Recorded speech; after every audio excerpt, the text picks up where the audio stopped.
Bueno, muchísimas gracias a todos y a todas los presentes. Les cuento sintéticamente, esto es una iniciativa en conjunto de la Universidad Nacional de Lomas de Zamora y la Universidad Nacional de Avellaneda, de la facultad de las dos facultades de Ciencias Sociales, en este caso Avellaneda del Departamento de Ciencias Sociales. Bueno, a partir de una política que nos estamos dando de empezar a hacer cosas en conjunto, de trabajar distintas cuestiones, y nada mejor que, bueno, tener una videoentrevista con un protagonista de la escena, ¿cómo le podemos decir? Científica, política, comunicacional, se mezclan todos los valores, que es el doctor Tomás Orduna, que ahora en un ratito lo vamos a presentar. Y bueno, por supuesto quiero darle la bienvenida a Gustavo Naón, el decano del departamento, mejor dicho, de la Facultad de Ciencias Sociales de la Universidad Nacional de Lomas de Zamora. Gustavo, muchas gracias y bueno, es un gusto compartir este espacio. Bueno, Daniel, muchas gracias. La verdad que estamos muy contentos también desde la Facultad de Ciencias Sociales de la Universidad Nacional de Lomas de Zamora de este encuentro y de esta actividad conjunta. Sinceramente es para celebrar la posibilidad de que nuestras dos facultades se encuentren en esta aula virtual donde hay docentes, funcionarios, funcionarias y estudiantes de nuestras dos casas justamente para participar, como decías vos, de esta charla, de este conversatorio con el doctor Tomás Orduna. Y recién pensaba mientras hablabas, esta pandemia que tantas restricciones nos generó, que tantos alejamientos provocó, también nos ofrece estas posibilidades de articulación y de acercamiento que podemos aprovechar. Les quiero agradecer a Jorge Calzoni, que recién estuvo hablando con nosotros, el rector de UNDAB, dejo el saludo de Diego Molea, el rector de la Universidad Nacional de Lomas.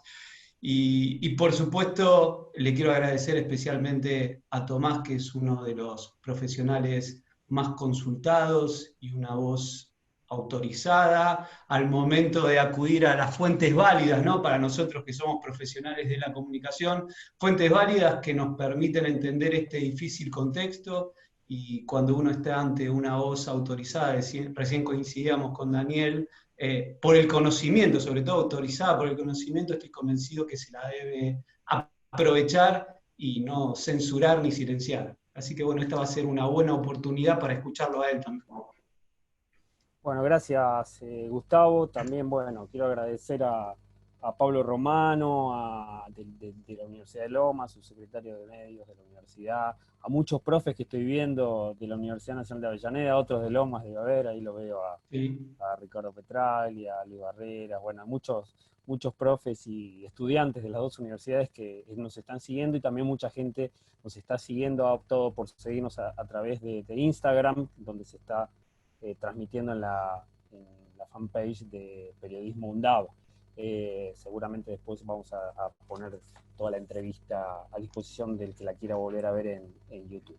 Bueno, vamos a saludarlo y después lo vamos a presentar. Doctor Tomás Orduna, muchas gracias por estar con nosotros. ¿Cómo estás? Bueno, muchísimas gracias, Daniel, por esta invitación junto con Gustavo. La verdad que a esta altura en general yo no suelo ponerme muy nervioso, pero un poquito te pones, ¿viste? Sobre todo en esto que te saca un poco del lugar más cómodo que podría ser dar una charla en un congreso al cual estás habituado a la dinámica y todo, por lo cual es, digamos, es un nuevo desafío. Así que les agradezco profundamente la invitación, esto de sacarme un poquito de esos territorios y meterme ahí un poco en el desafío, porque si bien como me habrán visto en varias ocasiones, y como vos lo mencionabas, Daniel, estoy ahí mucho en los medios como uno de los infectólogos que está siendo requerido para intentar dar algunas cuestiones relacionadas con esta terrible pandemia, podemos decir, que está viviendo la humanidad, no solo la Argentina, esto es un tema de la humanidad completa. Bueno, el ejercicio de hablar es algo que me entrené desde chico y me parece que por eso probablemente hoy esté acá con ustedes, porque más o menos me parece que puedo ser claro. Y bueno, igualmente sigue siendo un desafío, porque una cosa es de a una persona si bien hablábamos un poquito fuera de cámaras, a veces uno se encuentra en situaciones bastante difíciles, que es cuando del otro lado hay alguien con algún nivel de agresividad, confrontación, no por tener diferentes ideas, porque en esto de circular periodístico me encuentro con personas, alguien tiene abierto el micrófono, Cristina Morandi está abierto el micrófono.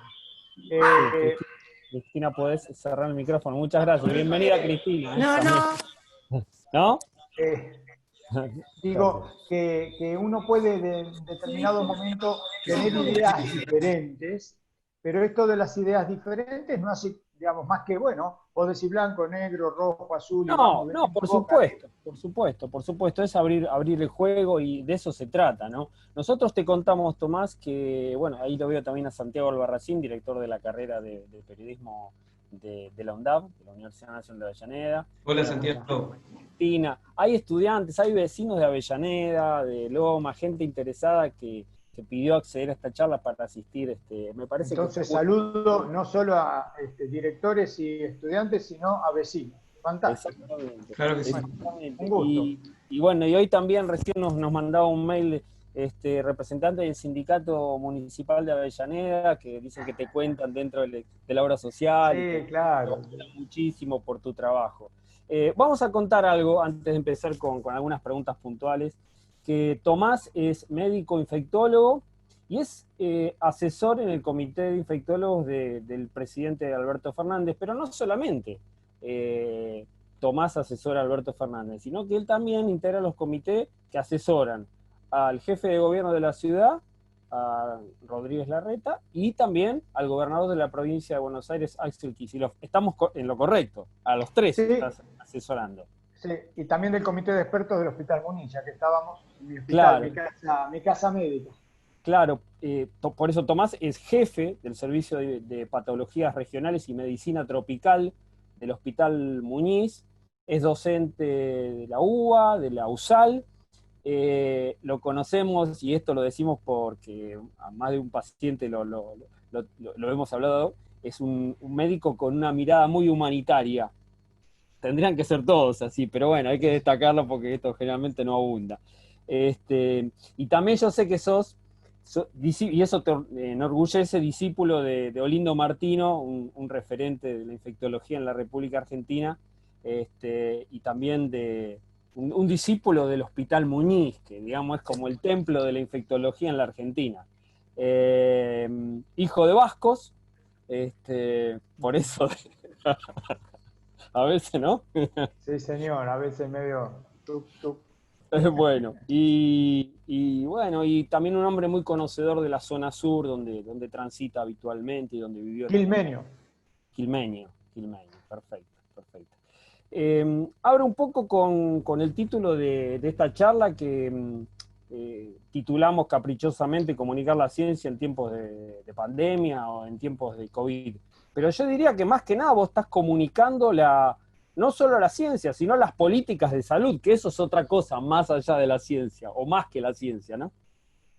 Sí, una palabrita antes de entrar directamente a responderte, que es volver a agradecer por la invitación y a todos ustedes, y concretamente que también para todos los que no lo conocen, con Daniel nos conocemos desde que éramos bastante chicos, comparados con el aquí y ahora, cuando caminando en el periodismo sindical médico, junto con Mauro, Federico, yo los conocí haciendo periodismo, estamos hablando de nada más que 30 años atrás. O sea, tenemos una historia ahí donde cada uno fue creciendo en su lugar, y después de un lapso X, nos vuelve a encontrar unidos por la profesión de cada uno y con la pasión de hacer cosas y con la pasión de hacer lo mejor posible. Así que un agradecimiento por esto y un homenaje a esos tiempos en que éramos mucho más chiquitos. Bueno, dicho esto,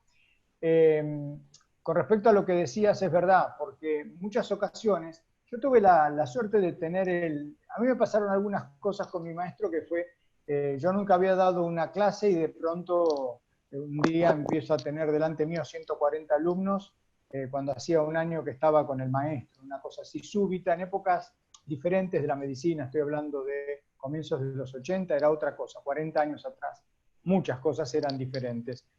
Y del mismo modo, a poco de andar, era muy purrete, diría yo, empecé a tener contacto con los medios, porque al trabajar con algunas patologías determinadas, eso hacía que había medios que querían hacer notas de temas muy puntuales que trabajábamos nosotros, como por ejemplo las mordeduras de animales venenosos y no venenosos. Entonces había interés tanto de diarios como de revistas, inclusive a veces cuando había un accidente en la zona de la costanera o en algún lugar cercano y mordido por una yarará o mordido por una araña.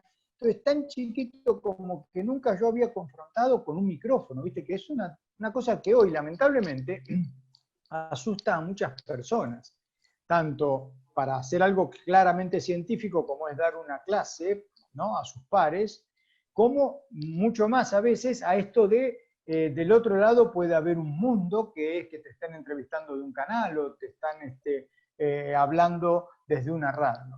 Bueno, yo por suerte eso lo transité. Entonces eso me fue configurando como para sacarme de encima esa cuestión del miedo escénico que se denomina, ¿verdad? Y después probablemente algo de mi caradurismo innato, si uno trae algunas cosas. Entonces vos sumás esas dos variables y acá está el tipo hablando ahora con todos ustedes. Ahí veo que dice 52 participantes. Y bueno, y vamos a darle con lo mejor que podemos. Ahora, yendo al tema de lo no científico solamente. Y es verdad, porque muchas de las veces que tuve esa interacción con periodistas fue básicamente sobre un punto científico. Doctor, ¿qué opina usted? ¿Qué produce el dengue? Bueno, entonces vos hablás de qué produce el dengue, cómo se diagnostica, cómo se trata. En esta situación actual y en este rol de formar parte de los comités que están dibujando y manejando y ejecutando en definitiva las conductas desde la política sanitaria para confrontar con esta pandemia COVID-19, eso me permitió ver otra cosa y tener que hablar de otra cosa, con mucha más posibilidad de hacerlo, porque yo he participado de otros comités en otras ocasiones, pero con mucha menos repercusión, cuando tuvimos, por ejemplo, que podía llegar el virus ébola en el 2014, con dengue desde el año 98, pero no tenía una salida, ese rol de ser parte, de alguna manera, de la opinión de qué hacer como para enfrentar la situación epidémica versus lo que ahora sí pasó, y un rol que también de alguna forma fue alentado por los propios responsables de los ministerios de salud e inclusive de la propia presidencia en el modelo de la gente que se encarga de comunicaciones dentro de Presidencia de la Nación, ¿sí? Entonces, bueno, ante esos pedidos puntuales, yo asumí que si el rol de comunicador potencialmente era una de las cosas que iba a tener en mi día a día, lo iba a hacer con dos cosas, con mucho honor y con mucha responsabilidad.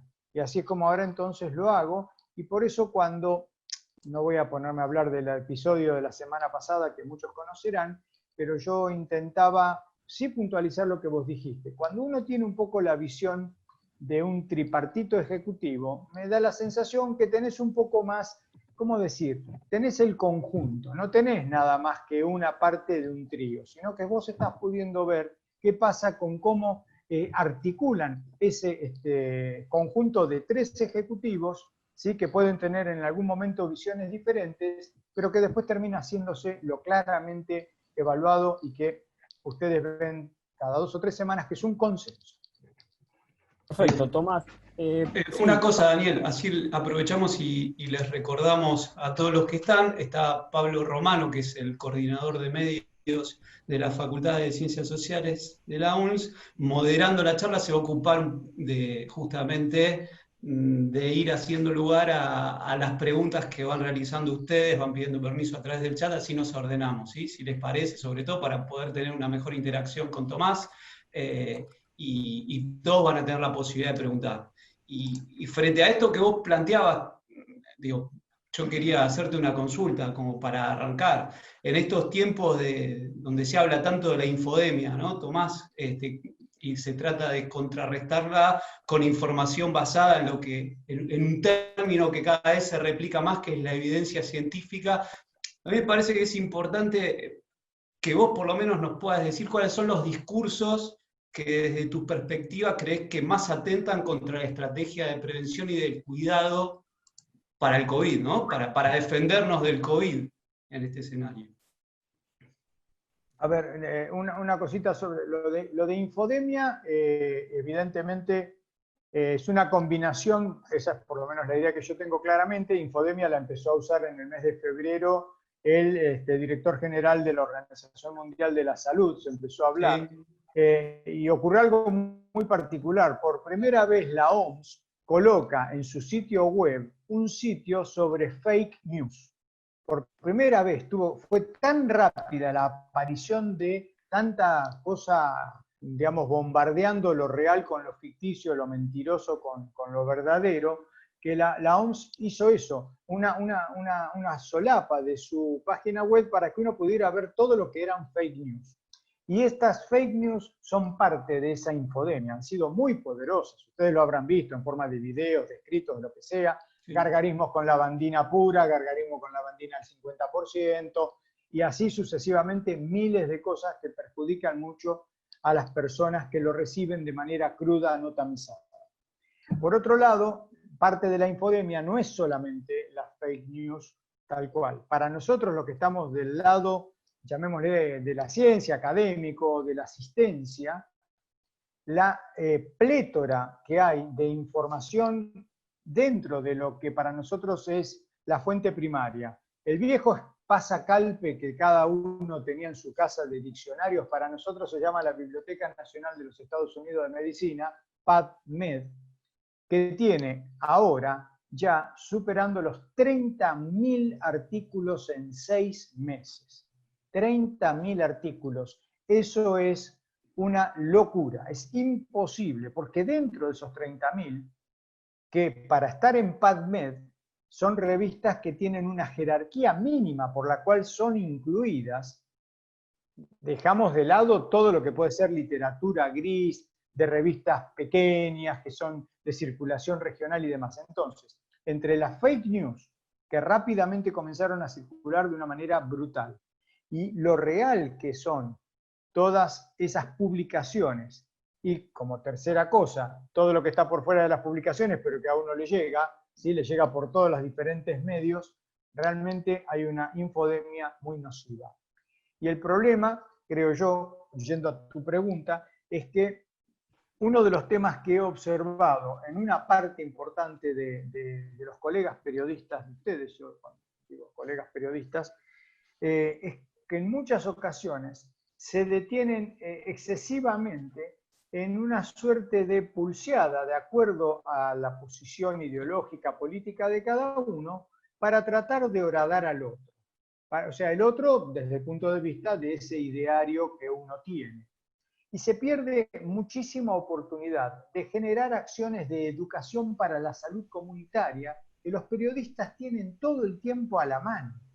Si hay algo que implica tener un micrófono en radio, en televisión con cámara, o la capacidad y el saber escribir para que alguien que después va a leer y que hoy encima se multiplica como los panes en la internet y las diferentes redes sociales, es una pena que en ocasiones mucho de ese tiempo, mucha de esa energía no se focaliza en dar la información correcta y aprovechar cada uno de esos momentos para generar educación en salud y sí para ver si los testeos son suficientes, si Cacho lo hace bien, si Manuela lo hace mal, si estamos testeando poco, mucho y tal, y dale, y dale, y dale.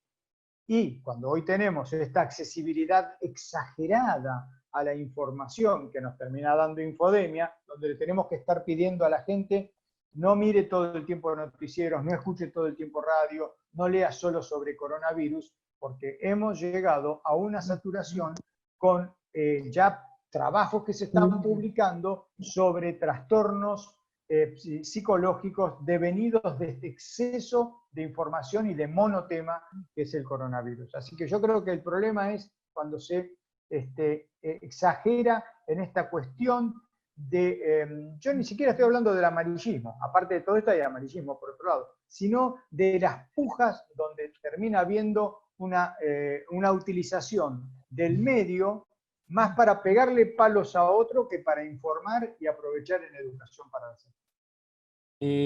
Tomás, yo voy a hacer una pregunta más después, si ustedes disponen, o podemos empezar a arrancar con alguna de las preguntas de los estudiantes y las estudiantes, ningún problema.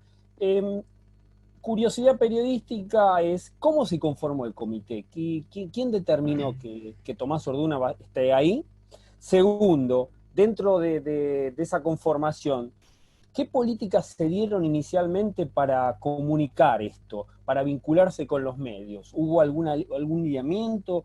¿Tuvieron algún asesoramiento de algún periodista?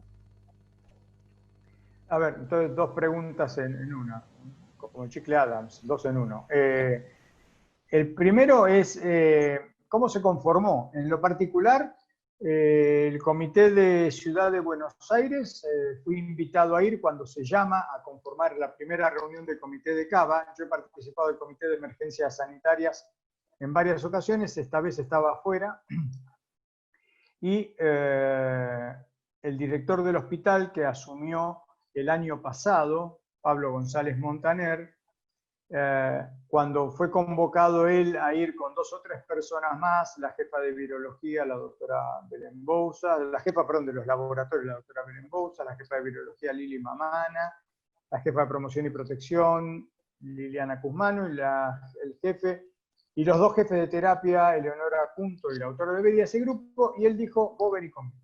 Me dijo que vaya, fue alumno mío, no sé, es una cuestión de, seguimos teniendo una relación muy buena desde que fue alumno por allá por el 84 con Pablo, y él me quería ir porque, bueno, yo tengo esto de haber participado muchas veces en cuestiones organizativas. Lo de ébola fue muy fuerte, la epidemia de dengue del 9 y del 16, y bueno, siempre me he dedicado a las enfermedades emergentes también. Y él entonces me invitó, y a partir de su invitación yo quedé dentro del comité de expertos del Ministerio de Salud de la Ciudad de Buenos Aires, pero la invitación inicialmente fue de parte del director, y de la cual se asumió que yo tenía que estar por parte de las autoridades, del ministro Fernán Quirós y todo su grupo.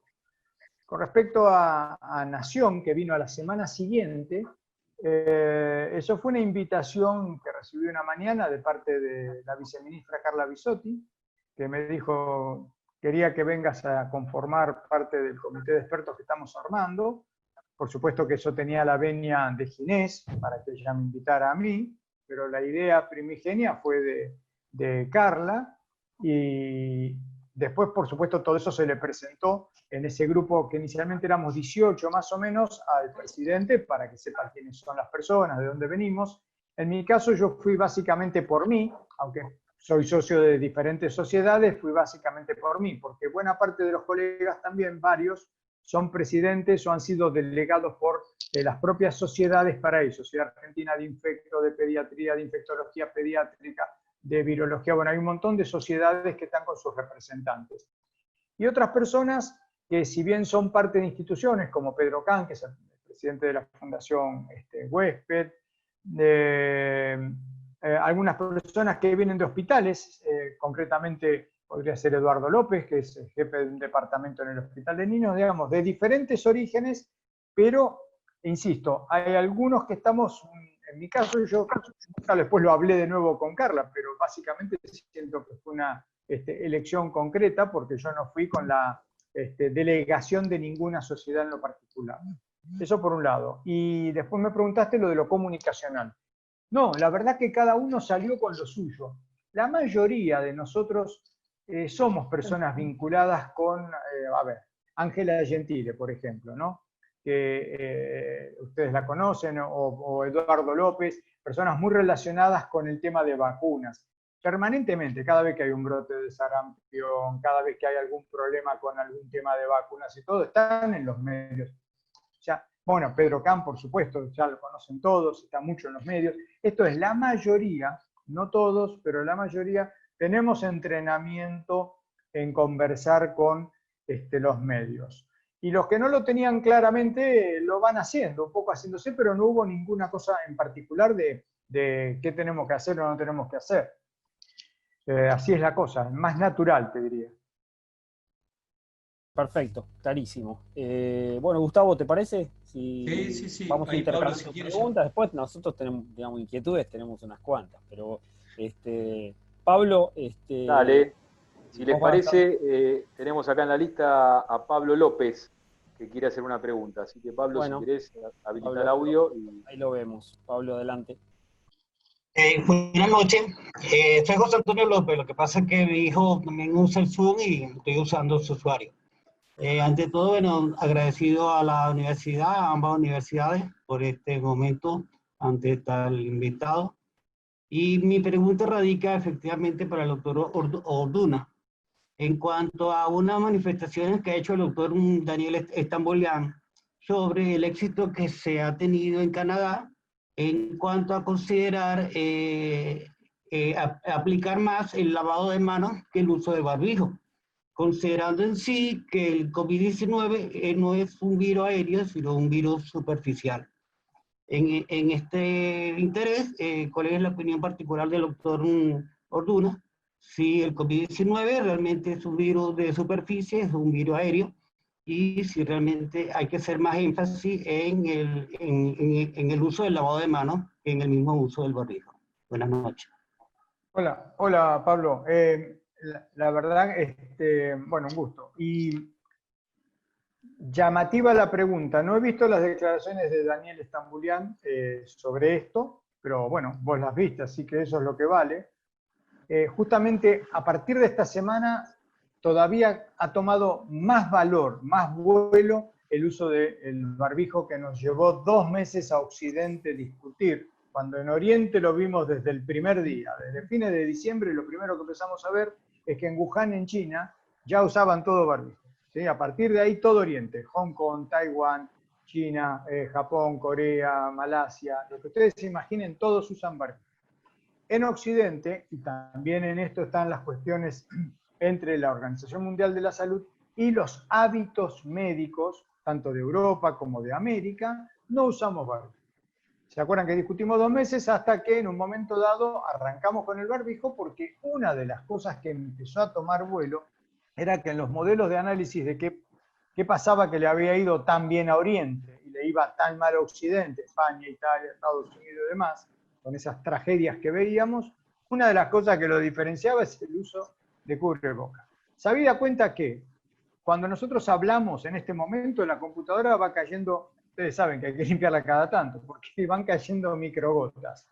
De hecho, ahora cuando tenemos computadoras comunes, los teclados los recubrimos con un nylon transparente para poder desinfectarlo permanentemente, porque sabemos que todos emitimos, ¿sí?, gotitas, y por otro lado está el tema de las manos, por lo cual cada vez que alguien lo va a usar tiene que decontaminar el teclado, para tener en cuenta de paso. Y entonces esas microgotas, que cuando toso o estornudo pueden llegar hasta 1,5 metros por lo menos, de diferentes tamaños, de 5 a 10 micrones o de 10 a 20 micrones, macromicrogotas, esas tienen en su interior virus.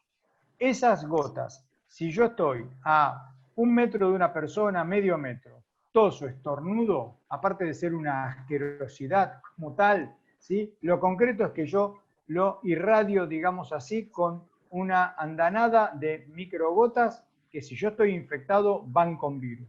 Entran por la boca, entran por la nariz o entran por la superficie de la mucosa de los ojos. Eso está totalmente confirmado. Y esas mismas microgotas son las que contaminan, como veníamos diciendo, las superficies. Por lo tanto, si yo después, con mis manos, toco superficies contaminadas porque alguien tosió hace 15 minutos y dejó en la superficie esas gotas que yo no las estoy viendo, toco, me rasco el ojo, no sé, me meto el dedo por el labio, vayan a saber cómo yo me puedo autoinfectar por una mano de manera pasiva. Y la tercera vía, que es la que ahora tomó vuelo con fuerza esta semana, aunque ya hay artículos de la semana pasada, y desde el comienzo fue muy discutido, es cuando microgotas, que se llaman gotas núcleo, son menores a 5 micrones, para darse una idea, ¿no? Un micrón es una millonésima parte de un milímetro, miren ustedes, millonésima parte, ¿no? Entonces, cuando tienen menos de 5 micrones, son las que quedan suspendidas en el aire 2, 3 horas, En sarampión pueden quedar 4 o 5 horas. O sea, un chico con sarampión vino acá al consultorio, por ejemplo, tosió 3 veces, quedan en suspensión, el chico se fue, yo vengo 1 hora más tarde y adquiero sarampión por aspirar eso que está en el aire. Esto se ha confirmado ya con mucha fuerza, casi, aunque la evidencia científica final que hablaba Gustavo, le falta como un cachito para cerrarlo, un cachito y se cierra esa evidencia, ¿sí? Por lo tanto, el uso, yendo a tu pregunta, Pablo, el uso de cubre nariz y boca es fundamental y hoy está aún más enfatizado que 2 semanas atrás, porque tiene que ver con que si yo toso, estornudo, todas esas microgotas, más o menos las que se llaman gotas núcleo, que serían las que quedan en el aire, esas quedan atrapadas acá. Por eso tiene mucha importancia. Por supuesto, lavado de manos, lavado de superficie, pero el barbijo, hoy, fíjense que, es más, en algunos países del mundo se están imponiendo multas para la gente cuando sale fuera de su domicilio si no usa barbijo. O sea, hay un tema donde ya, digo, la evidencia es mucho más poderosa para Occidente que para los orientales que nunca la discutieron. Pablo. Bien, le damos paso a Tatiana San Martín, que quería hacer una pregunta también. ¿Qué tal? Buenas noches. Ante todo, muchas gracias por la entrevista. Hablando de pandemia, en lo general, el COVID, se está empezando a hablar acerca del G4, la influencia porcina. Quisiera saber, bueno, nuevamente China evidentemente es culpable de otra posible pandemia. ¿Cómo ve este virus y si podría atentar a otros países? Gracias. No, de nada, gracias, un gusto, Tatiana. A ver, llegó en un mal momento esa información la semana pasada o la otra, ya no me acuerdo, hace una semana o 2, porque, claro, salen los medios, te dice que hay un virus que está relacionado con los cerdos, los chanchos, como le decimos acá, y si ustedes se acuerdan, el del 2009, el H1N1 pandémico y demás, vino de los cerdos de México, en ese caso de México. A ver, hay una vigilancia muy poderosa de todos los virus gripales, en realidad virus influenza, que tiene circulación habitual en animales. Básicamente en el grupo de las aves y en el grupo de los cerdos. Son los 2 grupos animales donde mayor vigilancia hay focalizada. ¿Por qué? Porque en general tenemos 3, a esto habría que agregarle los que circulan en humanos. Entonces, ¿qué ocurre? Dentro de los cerdos, lo que se ha visto es que son muy buenos reacondicionadores de los genomas de los virus.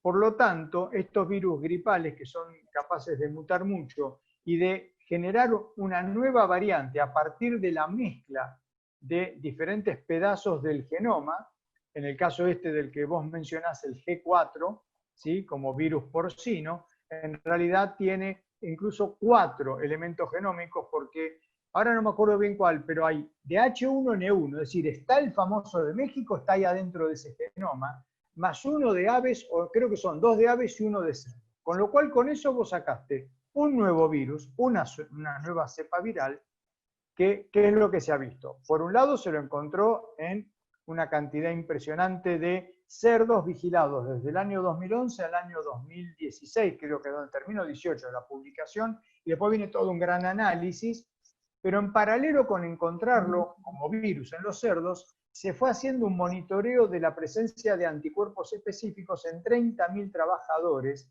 de la industria de la cría de cerdos. Y se vio que había algo así como el 4 o 5% positivo. Quiere decir que ha habido transmisión del cerdo a los humanos.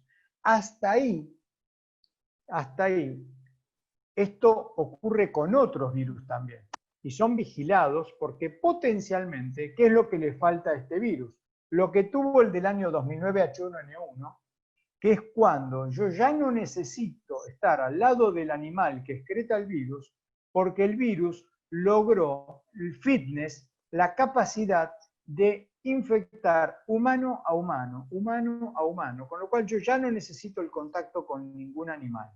Similar a lo del SARS-CoV-2 ahora, que ya no necesito estar o con vampiros o con pangolines, o con el animalito que haya sido, que todavía no se ponen de acuerdo, lo acercó al ser humano. A partir que logra esa capacidad de infectar humano a humano, ahí puedo comenzar con una epidemia, una pandemia y demás. Ese es el temor que hay. De todas maneras, a mí me parece que salió un poco como un título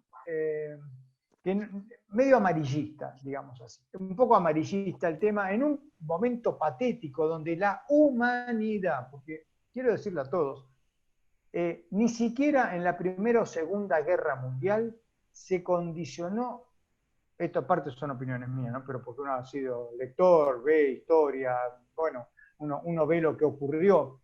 Si ustedes miran el mundo como tal, este condicionamiento de todo el planeta y de toda la humanidad, 7.800 millones, ni siquiera fue tan condicionado en la Primera o Segunda Guerra Mundial, porque la globalización no tenía los niveles que hoy tiene hace 80 años atrás. Simplemente, entre el año 39 y 45, Segunda Guerra Mundial, ¿sí? En Argentina lo que pasaba allá era leer a la tarde La Razón, ¿sí? Que salía con grandes carteles y decía lo que llegaba por teletipo.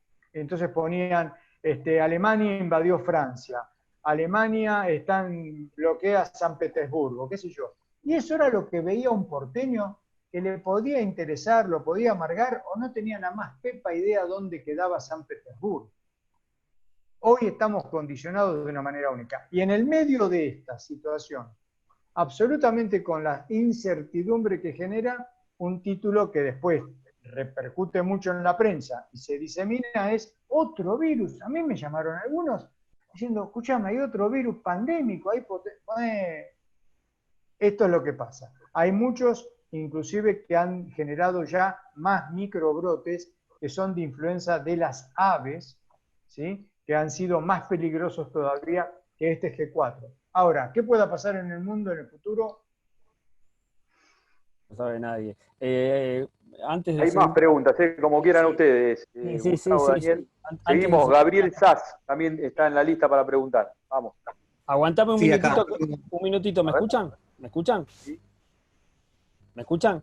Sí, se escucha, Daniel, se escucha.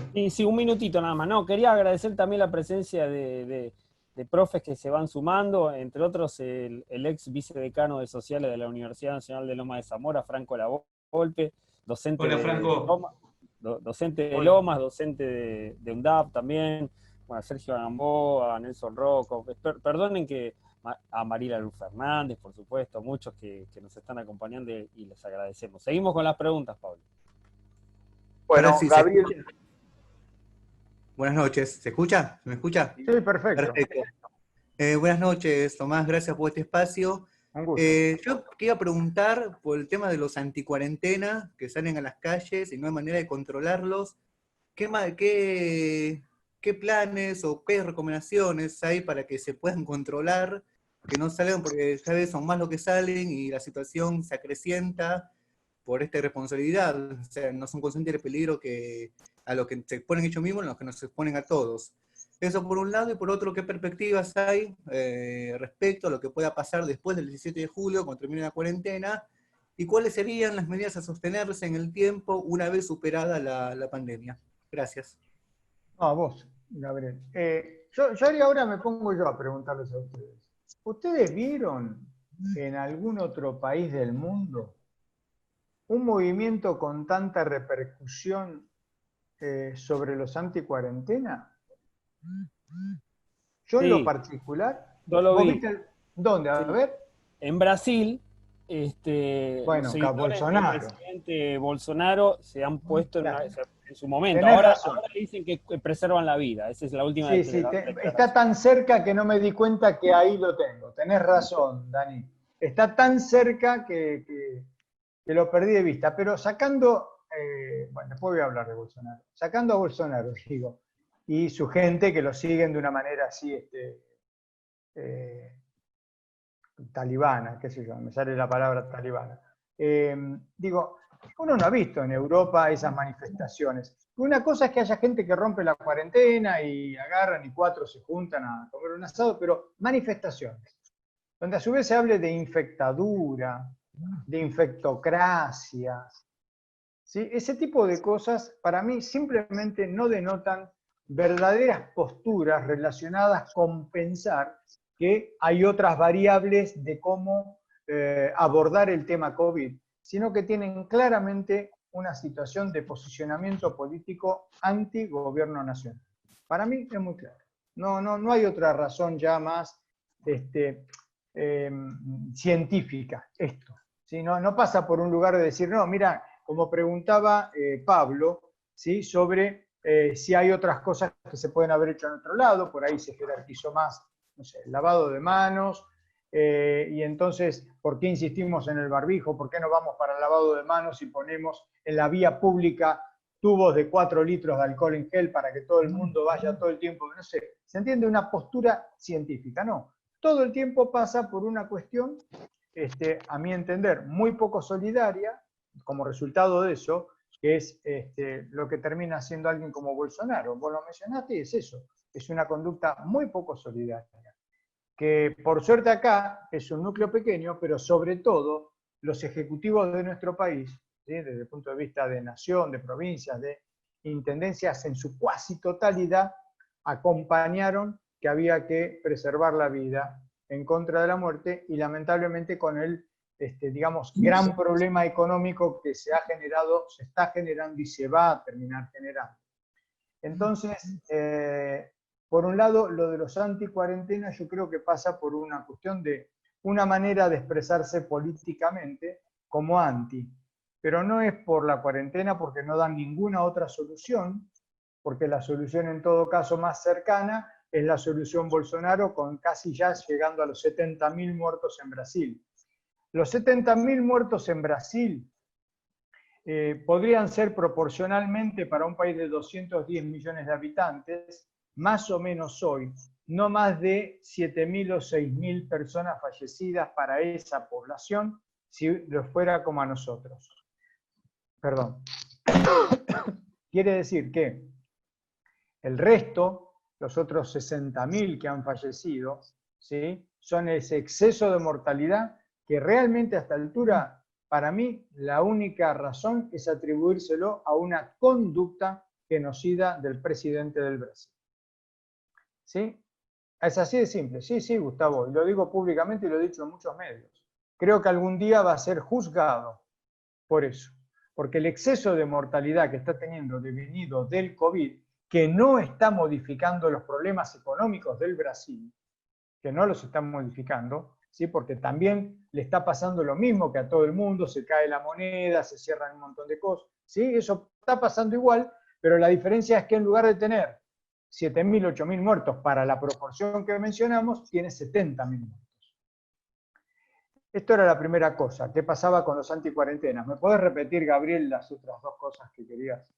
Sí, la segunda era qué perspectivas hay con lo que pueda ocurrir después del 17 de julio, cuando pase esta fase 1 que estamos retomando, y cuáles serían las medidas a sostenerse en el tiempo una vez superada la pandemia. ¿Qué va a pasar después del 17? Miren, tendríamos que estar empezando a ver estos hoy, mañana, pasado, no tenemos la certeza. Recuerden que acá hay mucha hipótesis, ¿sí? Mucha teoría, pero en la praxis vamos conociendo este virus en el día a día desde diciembre hasta acá.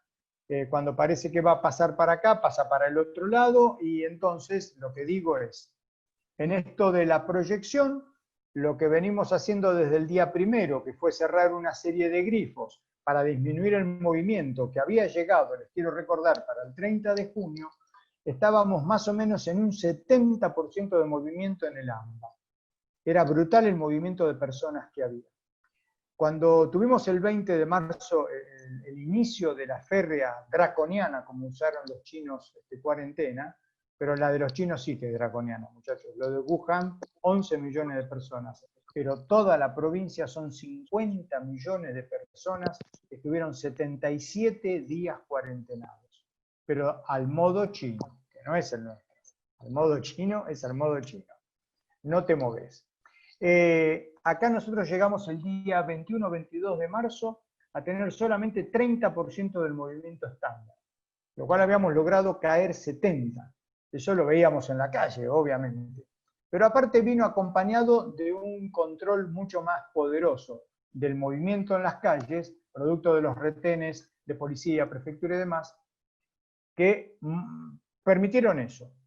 La última semana de junio estábamos en 70% de movimiento, ¿sí? Del 100 que es el estándar, queda claro. Y lo veíamos en la calle, empezó a haber una situación que parecía casi la normalidad, o era más parecido, que yo, vieron al mes de enero, cuando la gente se va de vacaciones, afloja un poco, pero el movimiento estaba por todos lados, en negocios, en la calle. Solo faltaba que se abrieran los parques donde hay rejas, aunque los que no tenían rejas ya estaban también con mucha gente. Conclusión, de todo eso ahora estamos esperando ver, a partir de hoy, mañana, pasado, digo, no tengo la certeza, la bajada en el número de infectados por día, ¿sí? No necesariamente de los fallecidos, porque los fallecidos tienen que ver, en muchos casos, con personas que están hace 2, 3, 4 semanas internadas en terapia intensiva. Por lo tanto, tienen mala evolución y fallecen y los vemos ahora. Pero sí tenemos que empezar a ver el número de infectados que debería ir bajando, no solo hasta el 17, sino que como mínimo eso debería continuar en un coletazo de 7 a 10 días más. Del mismo modo que hasta hoy, ayer, venimos con el coletazo de lo anterior, después esto debería llevarnos, porque tiene que ver con el periodo de incubación promedio, que está en términos de 6 días. Si esto se da y logramos bajar entonces la cantidad de casos, ¿a cuánto? Me han preguntado varias veces. Yo no se lo escuché en ninguna reunión de expertos ni a nadie. Tienen que bajar. Ayer tuvimos casi 3.000. Mi cálculo es que como mínimo deberíamos lograr la mitad. Esto es, estar para en los próximos días, llegar a 1.500 para fin de esta cuarentena en esta característica, bajar a más o menos la mitad. Porque al bajar esa cantidad, lo que va a haber es una bajada en el goteo de personas que requieren terapia intensiva. Entonces, que haya, en definitiva, una posibilidad que las camas que se van liberando de terapia, por gente que sale bien, o lamentablemente por gente que fallece, se vayan liberando, pero no vayan siendo ocupadas. Y lo que hoy es un poco menos de 40% de camas de colchón libre, ¿sí? Logremos otra vez llevarlo a por lo menos 60 o 70% de colchón libre. Porque después cuando vamos otra vez a abrir actividades y vamos a volver a la fase 3, seguramente ahí hay algún repunte que esperemos que no llegue al mismo número de ayer de 3.000. Esto es todo teórico hipotético, ¿sí? ¿Y por qué puede que no lleguemos al mismo número? Porque lo que cada vez enfatizamos más, y es lo que yo decía hace un rato sobre los medios de comunicación y esa oportunidad de generar educación para la salud, es que el distanciamiento social lo cumplamos cada vez más a rajatabla. Es maravilloso, lo he contado en algún lugar, capaz que alguno escuchó. A mí en 2 oportunidades, en una me miraron mal, en otra me lo dijo enfáticamente una cajera de un supermercado. El que me miró mal fue en una ferretería, yo me acerqué demasiado, así, con barbijo y todo, pero me acerqué demasiado. Me clavó una mirada que me mató. Parecía estos superhéroes que te miran y te largan dardos, ¿viste? Me mató. Y perdón, le dije, me fui para atrás. Y lo otro fue también, iba con las bolsas en el mercado y las iba a apoyar, viste que vos siempre cuando vas al mercado es un amasijo de gente en la fila. Antes, ahora no. Entonces, voy a poner las bolsas arriba del mostrador donde corre la cinta y la cajera me dice, señor, mantenga la distancia.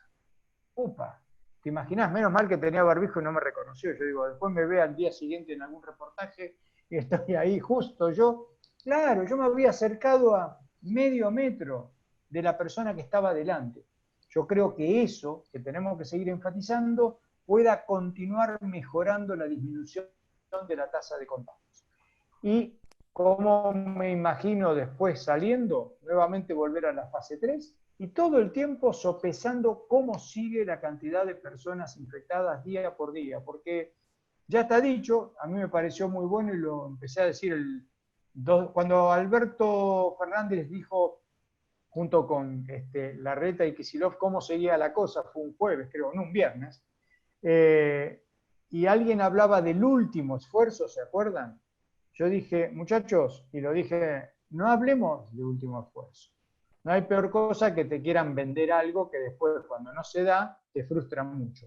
Desde el comienzo dijimos que acá podía haber una suerte de prende, apaga, sube y baja, freno, acelerador, martillazo, todo eso que dijimos. Porque yo no sé cuál es el último esfuerzo. Nadie sabe cuándo es el último esfuerzo. Porque si a vos se te disparan los casos y se ocupan las camas de terapia y te ponen en una situación crítica, vos tenés que hacer otra vez una cuarentena draconiana. Así Tomás, que... sí. No, para redondear eso, que no tengo certeza cómo vamos a seguir en cada una de las semanas hasta que llegue Papá Noel. Antes de continuar con las preguntas, yo quería hacerte una, que, bueno, recién ahí dice Juan Pablo que hoy tuvimos 3.000 infectados, el dato de hoy. Dieron ahora ya. Así Estamos que... igual que ayer. no, acá me dice, bueno, 3.600. 3.604. No, bueno, estamos más complicados. Muy complicados. Me preocupa un poquito una cosa, Dani. Sí. Me preocupa un poquito que hay dos cosas. Y que la asocio con algo que me pasó hoy viniendo para mi casa. Anduve por 2 o 3 avenidas para llegar. No me gustó cómo estaban las avenidas a las 4 de la tarde. No me gustó. Me pareció que dos cosas. Que había muchos autos y lamentablemente desde el día primero hasta hoy, fuera de cruzar el puente Pueyrredón donde está prefectura, a mí no me paró nadie en los 10 días que vamos transitando esta nueva modalidad. No me paró nadie, prácticamente no pasé ningún retén en la ciudad, en Buenos Aires, en Cabo. Cuando en los primeros 30 días de marzo a abril más o menos, me pararon 6 veces. Yo no podía creer, decía yo, ¿qué me ven acá en la cara? Párenlo, me veía escrito acá, porque 6 veces me habían parado en algo así como un mes, 40 días. Ahora nadie. Mucho tránsito. Y entonces, ¿qué otra cosa te agrego? Que 3.600 ya deberíamos tener un poquito del efecto que yo les mencionaba, el periodo de incubación promedio es de 6 días. Así que no me queda del todo claro, pero cuidado porque hay análisis matemáticos y demás y epidemiológicos que veremos qué pasa. Pero deberíamos bajar de esto. Tendríamos que bajar en los próximos días. Sí. No, la pregunta que nos hacemos todos los que estamos acá, seguro que todos nos hicimos. ¿Qué sospechás? Vos hablabas que no tenías certeza. Por eso hablemos de algunos indicios, algunas ideas que vos tenés. ¿Cómo podés imaginar la vuelta a la universidad? ¿Cómo podés pensar, y digamos, todo es progresivo, me imagino, pero ayer el Ministerio firmó un protocolo, el Ministerio de Educación, no sé si lo tenés conocimiento. Sí, algo lo vi, 1,5 metros a 2 metros según el lugar, sí. Es una situación, digamos, casi utópica. Para empezar, acuérdense, compren barbijos bonitos para la ocasión, barbijo para la universidad, barbijo para ir a pasear, barbijo para dormir, ¿viste? O sea, estoy haciendo una broma para distender, pero la verdad que si hay algo que en el mundo está muy claro, va a seguir por mucho tiempo, probablemente hasta que tengamos vacuna eficaz, cantidad suficiente para, y podamos llegar a tener aquello del efecto rebaño, pero no producto de infección natural, sino de tener a toda la gente vacunada en un número mínimo probablemente de 60-70% de la población del mundo. Hasta ahí yo creo que el barbijo va a ser un gran condicionante de nuestro día a día y de las relaciones sociales y humanas. Punto 1. 2. No me imagino exactamente con esta circulación cuándo vamos a ver un espectáculo de 5.000 personas o 50.000 personas todas juntas. Por momento ni siquiera un casamiento de 150 personas. El de mi sobrina, que era el 20 de marzo. Era el 20 de marzo. Pobre. Una vez que había decidido a casarse. Entonces, ¿cómo veo lo de la universidad? Que va a ser así. Va a tener que trabajarse, lo que se ha dicho en muchos momentos. Primero, la cuestión de espacio-tiempo, ¿no? Acá la cuestión de espacio-tiempo. Los tiempos en general de todo van a tener que ser un poco diferentes. Es posible que tengamos que usar sábados y domingos. Por ejemplo, ¿de qué manera y en qué? Bueno, eso dependerá de cada, en este caso, institución universitaria. Porque si vos hoy tenés algo donde iban 100 personas a un aula, y la propuesta es que vayan 50, ¿dónde están las otras 50? Entonces hay una cuestión de espacio y tiempo que va a haber que empezar a armar como un rompecabezas para que todos puedan acceder a esa presencia.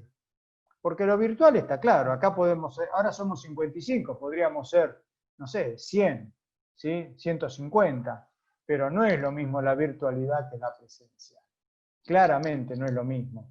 Yo sigo siendo, no es lo mismo leer un libro en papel que estar todo el tiempo con la vista acá en la computadora, muchachos. No es igual. Yo entiendo, las nuevas generaciones lo ven cada vez con más naturalidad. Y me pregunto si en el futuro, entre paréntesis, qué avanzados que fueron, ¿se acuerdan? Este personaje, y ahora se me fue de la cabeza, los supersónicos, muchachos. Les habrán llegado por muchas redes lo de los supersónicos, que tiene 60 años. Fueron visionarios. Ahora la pregunta es, ¿las nuevas generaciones será que se acostumbran a que el mundo es virtual? ¿A que todo lo que hagamos, sacando la cuestión puntual de padre, madre, pareja, hijos, amigos, algunos amigos, será todo el resto virtual? Gran parte virtual, porque hoy vos no necesitas ir a un shopping para comprar nada. Ves el catálogo por internet, ¿sí? Claro, no podés oler un perfume, pero digamos, hay una cantidad de cosas que vos podés hacer sin moverte de tu casa. Y estos meses de pandemia nos han mostrado que no necesito ir a la verdulería y me traen todo, los rabanitos, la lechuga, todo. Me traen, si querés, una heladera, una cocina, la comida, tomo clases, hago yoga porque el profesor está en la pantalla y me guía. Entonces digo, como nos tenemos que acostumbrar, no sé qué va a pasar, pero la sensación por momentos es que aquello real que vivenciamos hasta el mes de enero, no sé si va a volver. Me lo pregunto y creo que todo el mundo se lo pregunta. De hecho, hay muchas cosas ya escritas por filósofos, por escritores de alto vuelo. ¿Volveremos? Capaz que sí, por una cuestión básica. El ser humano es gregario. Y esto del gregarismo por ahí en algún momento tiene mucha fuerza y hace que, bueno, ¿sabes qué? Mira, la cátedra 28 te da la opción de cursarla, virtual o presencial. Más fangulo, yo me voy a cursarla presencial. Ahora, claro, quizás hay algo de las nuevas generaciones que ya todo el tema de tomar el bondi, el tren, ¿sí? Está lloviendo, está feo, hace frío, hace calor y demás, cuando lo puedo hacer en mi casa, tranquilo, en pijamas, en short, y tomar clases, y al final después termino siendo también periodista, médico, abogado, que yo lo hice virtual. ¿Será? Algunas cosas necesitan de práctica, eso está claro. Pero lo de la universidad, que lo leí, y uno viene viendo qué es lo que están tratando de hacer en España, en Italia, es muy complejo. Es muy complejo con las escuelas primarias, secundarias y con la universidad. Es muy complejo. Y esto del espacio-tiempo es fundamental. O sea, cuando yo cursé mi primer año de facultad de medicina, en el anfiteatro éramos 150 personas. Imagínate hoy que los querés separar en 2 o 3 grupos de 50 cada uno. ¿Dónde están los docentes cuando en la Universidad Argentina el 70-80% somos docentes y no se cobra? ¿Sí? Si ahora tenés que duplicar o triplicar ese esfuerzo, ¿dónde están los docentes? Para lo real, no para lo virtual. Ahí te escribía, perdón, Daniel, ahí te escribía Sergio Gamboa, y en Lomas, ¿cómo hacemos? Qué difícil, ¿no? Y es docente de la cátedra de Historia, donde en los 3 turnos hay anotados 1.900 estudiantes, que además de tener que preparar un protocolo para adentro de nuestra vida universitaria, tenemos que pensar que el grueso de la población estudiantil se moviliza en transporte público, que justamente es lo que se quiere frenar. Van a tener que ir al estadio de los Andes, me parece. Sí, claro. En Temperley, ¿no? ¿Ese es el de Temperley o el de Banfield? No, los Andes. Eso es Banfield, ahí, Pablo, ¿no? tenemos más preguntas, ¿no? Sí, te leo una, Tomás, que hay un amigo, Julián Pucheta, que lo dejó para leerla acá en el chat, que dice, ¿hay alguna métrica o medida de eficacia de la llegada del mensaje a la gente en cuanto a COVID y sus nuevas normas? Mira, es una buena pregunta y frustradamente con ninguna respuesta concreta que yo haya accedido. Y eso que, ¿cómo es el nombre, Pucheta? Y ya te digo. Adrián, no. Julián.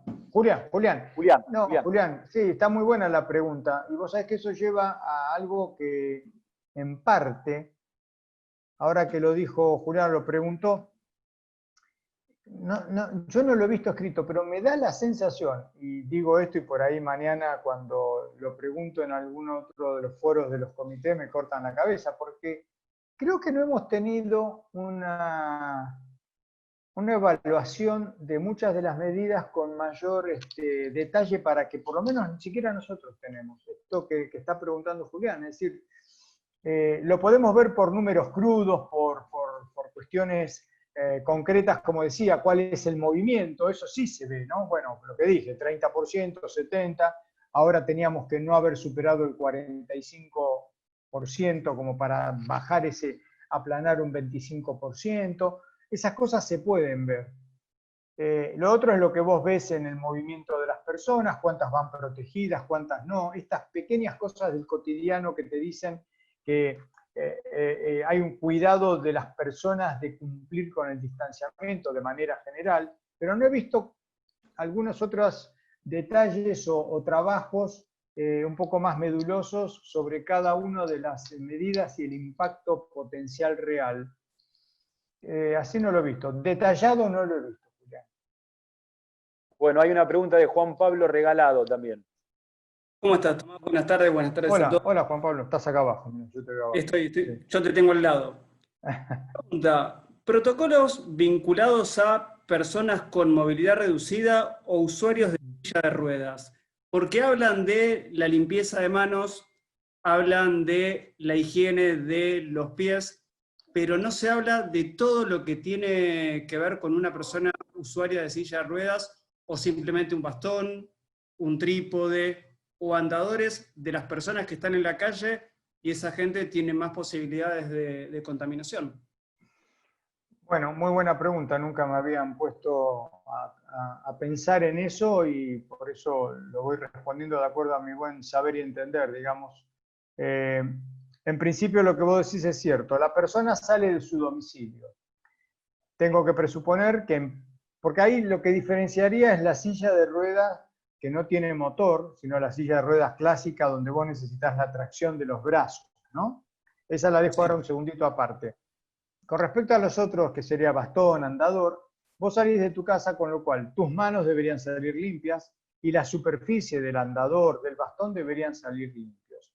Vos deberías llevar algún elemento de decontaminación, básicamente un frasco de alcohol en gel, y esa persona debería periódicamente utilizar el alcohol en gel para sus manos, si después fue tocando diferentes superficies, porque a ver, si yo salgo de mi casa, ¿sí? Y una vez que salí del departamento, ahí tengo el botón del ascensor, ese es un lugar potencial. Se inventó la marca Travex, ¿vieron esa marca de llaves? Inventó un adminículo de plástico, ¿sí? Para que vos toques el botón del ascensor o abras las manijas de las puertas, cosa que vos no tengas que decontaminar tus manos. Mirá vos la locura que hay, ¿no? Pero está bien. Esto es, yo tengo un problema, hasta que salgo a la calle, por ahí toqué 2 o 3 superficies. La puerta de salida de acá, la de allá, la de allá, por lo cual, cuando estoy en la calle, debería decontaminar mis manos. Ahora, por ahí es una persona que no puede hacer equilibrio, como vos mencionás, por el tipo de necesidad de bastón o de, bueno, ¿qué es lo que tendría que hacer ahí fuertemente? En ningún momento tocarse la cara. A partir que vos no tenés capacidad de limpiar tus manos, vos no podés volver a tocarte el rostro, bajo ningún concepto. Y eso hay una cosa muy clara, no lo cubren los guantes, muchachos, es lo mismo. Pues si yo en lugar de tener mi piel, tengo la piel del guante, es exactamente igual. Toco superficie, me la llevo a la mano, pero vieron esta cosa que hubo muchos que salieron con guante al principio, no sirve para nada. En la calle no sirve para nada. Entonces, esa persona, Juan, no debería volver a tocarse el rostro hasta tanto garantice que pudo, porque se sentó en el banco de la plaza, porque lo que fuera, pudo decontaminar nuevamente sus manos. Pero no solo porque va con un bastón o un andador, nosotros también. Cuando yo salgo afuera y toqué esas 3 o 4 superficies y camino 1,5 cuadras hasta mi auto, cuando subo al auto, lo primero que hago, y esto es así para todos, es decontaminar mis manos. Después agarro el volante, la palanca de cambio, le doy a la llave, y a veces lo hago de acá al hospital, que son 4 kilómetros, lo hago 4 veces más. Ahí ya es la cuestión. Ahí ya va haciendo el toc-toc, ¿sí? que uno tiene. Entonces, eso te da una idea que en realidad no pasa tanto por el bastón o por, y si tenés alguna otra idea, decime, ¿no? Pero no pasa tanto por el bastón o el andador, sino por lo que implica todo el tiempo que yo no puedo tocar mi rostro, ¿no? Hasta que no tengo decontaminadas las manos. El punto más difícil es la persona que tiene que autopropulsar una silla de ruedas, porque muchas veces van tomando contacto con la silla, perdón, con las ruedas, digo, que van todo el tiempo en la superficie, pasan por superficies de los más contaminadas con lo que se les ocurra. Bueno, el ideal es que las personas que hacen eso, por empezar, llevaran guantes, pero no guantes de látex. Guantes de esos que hoy son gruesos, que de alguna manera el ideal sería que fueran impermeables también, ¿sí? Con lo cual se calzaran los guantes, en ningún momento tocaran el rostro ni ninguna cosa más que las ruedas, y que para poder después hacer otra cosa, ¿sí? Yo me tendría que sacar los guantes, tener un lugar donde poner esos guantes, decontaminar las manos, hacer lo que tenga que hacer y después volver cuando tengo que seguir con la autopropulsión. Ahora, todo esto no es solo por el COVID. Estaba leyendo hoy en algún momento un pequeño párrafo de creo que era un profesor de Estados Unidos, no me acuerdo, uno lee tanto que ya no se acuerda, que decía que estaba alarmado por qué increíble que es que la sociedad descubra la importancia de la higiene de manos, o de la higiene en general, de superficies, de manos, todo, a raíz de una pandemia. En realidad, está claro que lo que tenemos que sacar entre los insumos positivos de todo esto es mejorar la higiene de este cotidiano en esas situaciones, más allá de coronavirus o no. No sé si vos tenés alguna otra idea o algo. En realidad ahí vinculado a lo que es quizás la silla, aporto un dato más que no solamente son las manos y las ruedas, sino que las manos del usuario de silla de ruedas toca distintas partes de la silla. Entonces cuando uno ingresa no solamente toca la rueda, sino toca el almohadón, toca la ropa y después las ruedas también ingresan a tu domicilio y tenés un roce general con un montón de cosas. Ahí es sí. donde empieza a complicar no solamente con la higiene. Totalmente, al regreso a casa, digamos. Claro, la verdad que yo no he visto nada escrito puntual, vos lo ponés acá en la mesa y es importante. No, está muy bien. Es realmente complejo. Yo no sé si alguna de las asociaciones que trabajan con personas con capacidades reducidas ha generado algún protocolo. Guarda que, vieron que la palabra cuarentena, protocolo, la tenemos todo el tiempo, y hay protocolos de todo. Capaz que algunas de las organizaciones tienen algún protocolo que yo no lo he visto, y está cómo manejar esa higiene, como vos decís, al ingreso, porque es verdad, la silla llega de la calle. Ahora, esto no es solo por el corona, esto es habitualmente. Con esa silla de ruedas vos pasás por agua contaminada, por piso contaminado, por la caca de los perros que si viven en la zona de Capital, el centro, cada 15 centímetros hay algo, ¿viste? O sea, es muy difícil evadir lo que implica la superficie de las veredas de acá, de buena parte de la capital, por ejemplo. Seguramente. Pero está bueno, lo voy a tener en cuenta, a ver si hay algo. Gracias. Gracias por la respuesta. Bueno, aprovecho y te hago una yo, Tomás. Sí. Hay muchos tratamientos que se están probando de manera experimental. Los otros días hablaba con una investigadora acerca del suero superinmune, el suero de equinos. ¿Hay alguno que te despierte mayor expectativa, que veas que le tengas más fe, digamos, hablando llanamente? A ver, tenemos drogas, ya pasamos por la hidroxicloroquina, cloroquina que salió, pasamos por acitromicina que salió, un antirretroviral contra el virus HIV que es lopinavir, ritonavir, quedaron por afuera. Adentro en el juego tenemos remdesivir famosa, que ahora es la que tiene así más luces de neón. Interferón asociado o no con remdesivir, que va a ser parte del protocolo que ya se empezó a hacer acá, el Solidaridad de la OMS. Ivermectina, que es una droga que recién se va a comenzar con una suerte de prueba de concepto para ver diferentes, ¿cómo se dice esto? diferentes dosis y ver la tolerancia del paciente y si se inhibe o no la carga viral. En principio, no tanto por lo clínico, sino primero inhibir la carga viral, es decir, lo que te pasa en el in vitro, ¿sí? En el laboratorio, si pasa en el humano. Estos son drogas. No tenemos mucha más cosa, ¿eh? Con respecto a drogas, y ya te digo, las luces de neón están en el Remdesivir, que ya sabemos que un tratamiento en Estados Unidos o Europa va a estar en torno a $2.000 a $3.000. Claro, porque eso tiene una patente, y mientras la patente la tenga un laboratorio, bueno. Con respecto al plasma, al famoso plasma de convaleciente, que es la base de lo del suero hiperinmune de caballo o equino, la cosa es, la mayoría de las personas cuando superaron la infección tienen anticuerpos en sangre. Entonces, esos anticuerpos son los que neutralizan al virus. Vieron que la coronita tiene unas espinas, unas espigas, ¿no? Bueno, el anticuerpo, imaginemos que esto que se va a pegar a la célula para entrar, porque tiene un receptor, yo le pongo un capuchón que es el anticuerpo y hace ¡tuc! Listo. Este elemento viral quedó neutralizado. Mi organismo después se encarga de eliminarlo de la sangre, lo depura, pero este elemento viral ya no puede entrar a una célula. Ese es el racional. Nosotros tenemos mucha experiencia en Argentina con fiebre hemorrágica argentina, que es el mal de los rastrojos famosos, donde el plasma de convaleciente es la base del rescatar y curar a una persona desde hace 60 años. Nosotros debemos tener la experiencia más rica en el mundo de uso de plasma.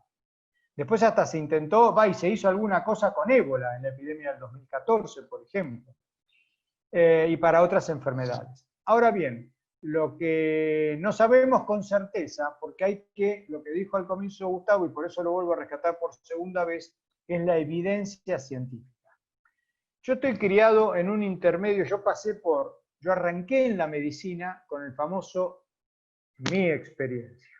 O sea, cuando a vos te decía eso a alguien, chao, no había más discusión. Porque te decía, en mi experiencia traté con lavandina 22 pacientes y a 10 le fue mal y a los otros 12 le fue bien. Fue por la lavandina, fue por la evolución natural, pero vos no podías decir ni mu, ¿eh? Vos no te ibas a poner a discutirle a un profesor que en su experiencia con lavandina curó 12, cuando en realidad quizá lo que hizo es que mató a 10 y los otros 12 zafaron de casualidad. Bueno, después vino la medicina basada en evidencia, que arranca como puntapié inicial en el año 1995-96. Ahí un canadiense es el que plasma esto. Por lo tanto, hoy lo que yo necesito es tener evidencia científica. La evidencia científica del uso del plasma convaleciente en COVID se está todavía generando. La evidencia científica. Hay una tendencia a que los pacientes que lo recibieron con cuadros llamados moderados y graves sin respirador han evolucionado favorablemente con una significancia estadística versus quienes no lo recibieron. Por ahí va la cosa, pero ahora todo lo que se está haciendo en el mundo con plasma de convaleciente es bajo evidencia, ¿sí? Vos tenés una rama donde 50 pacientes van a hacer plasma y la otra rama pareada, donde no van a recibir plasma, y vas a ver el desarrollo final de 50 contra 50, 100 contra 100. Ok. De lo del plasma, que tiene anticuerpos, pero formados naturalmente por el que se curó, viene la idea de hacer lo mismo que trabajamos con los sueros para arañas, escorpiones, serpientes. ¿Qué es? Yo le inyecto a un caballo virus. Uno de los modelos lo están haciendo con virus atenuado, virus muerto, exactamente, inactivado. Virus muerto, inactivado, no me salía la palabra, gracias.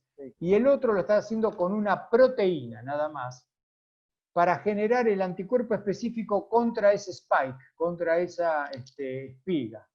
Son dos modelos diferentes, uno lo desarrolla el Estado y otro es público-privado. ¿Cuál es la idea? Que en lugar de yo buscar a los que se curaron directamente, yo fabrico cantidades alucinantes. No saben la cantidad de plasma que podés sacar de un caballo. Lo usamos para, con la gente del Malbrán, para, ¿cómo se llama?, producir los de ofidios y demás. Ese es el otro. Y la tercera, que es directamente, ¿se acuerdan de César Milstein, premio Nobel, anticuerpos monoclonales? que fabricar en el laboratorio los anticuerpos. Una vez que vos tenés uno, ¿sí? Podés fabricar hasta el infinito el mismo producto. Esos son los anticuerpos monoclonales. Lo podés multiplicar más que los panes. Bueno, más que los panes no, como los panes, vamos. ¿Sí? Por lo cual vos podrías después inyectar anticuerpos monoclonales que directamente se unen y neutralizan. Son las 3 variantes, ahí puesta mucha esperanza. Ustedes vieron que ahora hay campañas de recolección de plasma y de donación de plasma. Porque bueno, se están trabajando con los protocolos, el racional funciona en principio, pero hay que comprobarlo científicamente. No sé si te respondí. Sí, está claro. Obviamente no se puede arriesgar un pronóstico, está claro que hay que esperar que yo soy confiado en que va a servir, ¿eh? Yo soy confiado en que va a servir. ¿Sí? Bueno, muy bien. Bueno, le doy paso a algunos compañeros más. Estoy mirando acá el chat porque llegaron preguntas. Jorge Radesca, no sé si podés abrir el micrófono. Pablo, me parece que estaba Lore Palma para preguntar antes. Radesca de Jumen. Sí, pero estaba Lore Palma hasta arriba que quería preguntarte. Sí. Bueno, no la vi. Lore, ¿estás por ahí? Acá. Perdón, disculpame. Bueno, buenas noches, mucho gusto, mi nombre es Lorena Triducci, de la UNDAV. Yo quería consultar sobre las personas de tercera edad con el tema de los geriátricos, que cada vez que hay un brote en un geriátrico son 50, 70, 20, dependiendo del geriátrico. Si hay algún tipo de protocolo particular o especial a partir de los brotes en los geriátricos que se esté realizando, y otra de las consultas era en base a lo que había sucedido hace unos días atrás en el programa de Intratables, si alguno de la producción o mismo Fabián Doman había tenido alguna comunicación con usted. Empecemos por lo agradable y después vamos a lo desagradable. Bueno, tampoco es tan agradable pensar en lo de los geriátricos porque realmente es un problema. A modo de escenografía, no, tiene otro nombre. De marco, a modo de marco. La mitad de los pacientes que fallecieron en España pertenecían a geriátricos. España tuvo casi 30.000 muertos. La mitad eran habitantes de geriátricos. Claro, algo similar pasó en Italia. Esto tiene que ver con el envejecimiento de la población europea y la cantidad de personas que viven en los geriátricos. Población vulnerable por la edad, más todas las patologías habitualmente asociadas con la edad para la mayoría. Entra un virus nuevo, totalmente susceptibles, y ocurre esa tragedia, esa mortalidad. Recuerdo haber leído el titular de un diario italiano que decía, en italiano, no me acuerdo ahora cómo se dice exactamente, pero era la enfermedad mata viejos. Eso es lo que decía el diario, la enfermedad mata viejos, porque eso es lo que pasó en el modelo de países con tanta población envejecida y a su vez viviendo en geriátricos. Después también se vio en Estados Unidos y en otros lugares, y nosotros lo estamos viendo sobre todo en Cava, que tiene unos 90 geriátricos, tiene muchísimos geriátricos,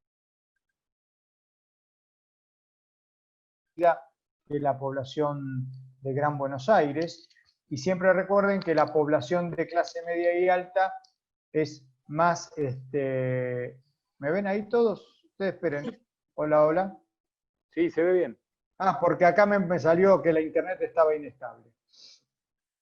Digo, la población de barrios vulnerables, como le decimos ahora, los barrios vulnerables tienen entre 10 y 15 años menos de expectativa de vida a la población global que en clase media y alta en los demás barrios.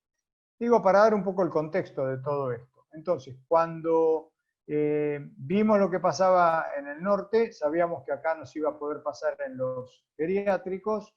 En algún momento, al inicio, parecería que no lo tuvimos tan en cuenta. Me refiero tan en cuenta como sistemas de salud, hasta que empezó a ocurrir lo que vos mencionás. primer geriátrico, días después segundo, empezó a haber mucho tema del run levantado por los medios, ¿no? Con todas las movilizaciones para ir a buscar a los pacientes, alguna suerte de, no quiero decir amarillismo del todo, pero alguna cosa de eso de la exageración se jugó, pero lo concreto es que siguió pasando, y siguió pasando también con muchas personas fallecidas en los geriátricos, ¿no? Y ahí tuvimos diferentes cuestiones. Hubo geriátricos donde los dueños se hicieron cargo de una manera poderosa en el cuidado, otros que directamente hicieron casi un abandono de personas, por decirlo de alguna manera.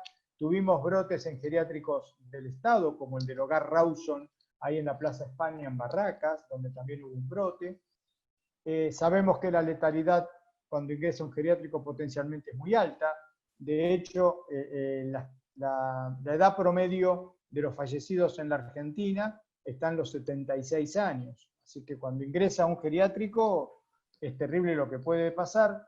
Y ahí se empezaron a tomar diferentes conductas. Rápidamente lo primero fue prohibir las visitas, lo cual genera todo un problema desde el punto de vista psicoafectivo, porque a las personas que ya de por sí están en un lugar que no es el históricamente propio, que es un lugar para muchos, quizás el que tenga una suerte de desconexión con la realidad, ¿sí? Que por ahí tiene una demencia senil profunda, un Alzheimer ya instalado, no hay mucha relación con el afuera, pero para aquel que sigue teniendo relación con el afuera, que está esperando la llegada del hijo, de la hija, del nieto, de la nieta, etc., ¿sí? Esa falta de conexión afectiva ha sido muy dura, es tema de muchos escritos también, pero lo primero fue que no vinieran los familiares. Lo que quedó después, claramente, que una parte de los brotes estuvo asociada, y está hasta el momento, asociada con el sistema de salud, esto es con los trabajadores del equipo de salud, que por el multiempleo y porque aparte son parte de una comunidad,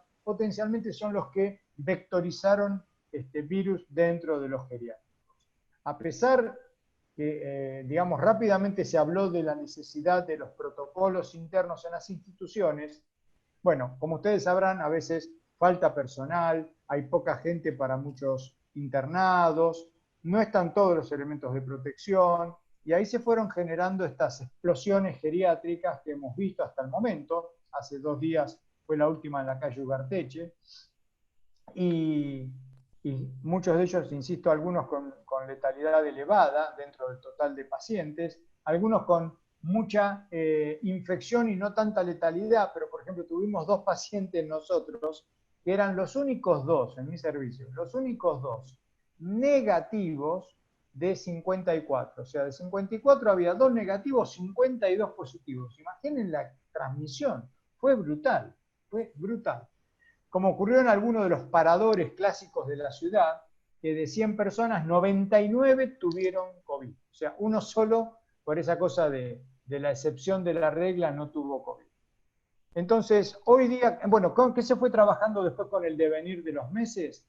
En muchos se organizó el hacer periódicamente testeo al equipo de salud, y en otros se optó también por hacer testeo periódico en los habitantes del geriátrico, tratando de adelantarse a la detección de uno positivo. Y en otros no se hizo nada más que la restricción de las personas y aplicar el protocolo de distanciamiento social lo más que se puede.